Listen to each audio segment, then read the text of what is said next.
Une bombe est placée sous la voiture, mais il s'en moque. Il accélère de plus en plus. Une course contre la montre.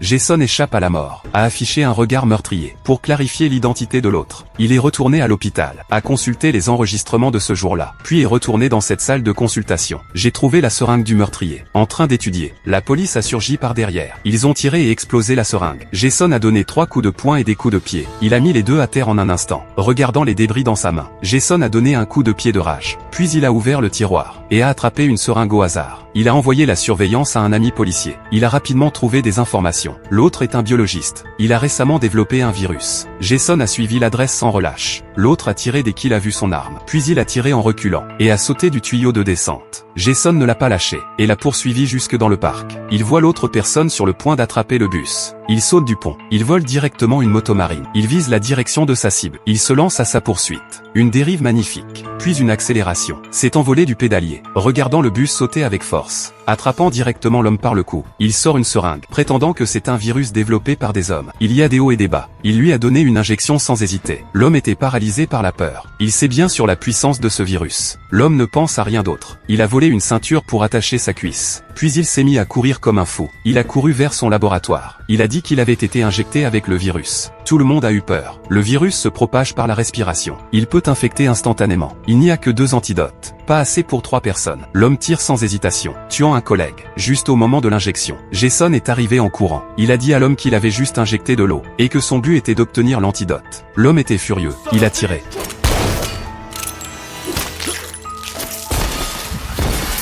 Il a essayé de fuir le médecin. Jason a lancé un ciseau, qui a directement transpercé sa cuisse. Sous les pressions de Jason, le médecin a finalement révélé la vérité. Leur véritable objectif, ce n'était pas du tout pour kidnapper le garçon, mais pour lui injecter un virus. Avant de le relâcher, leur cible est le père du garçon. Dès qu'il aura été en contact avec le virus, peut infecter tous les hauts responsables du gouvernement, ce qui entraînerait leur défaite totale. Le vieux Jason essaie de saisir l'antidote, mais l'autre se contente d'un sourire subtil, et le jette directement par la fenêtre. Jason se jette en avant, tenant le médicament dans sa main. Puis il pivote et frappe violemment le taxi. L'antidote roule, et tombe dans le flot de voitures en mouvement. Il vient de recevoir le médicament, quand 2 voitures ont foncé vers lui.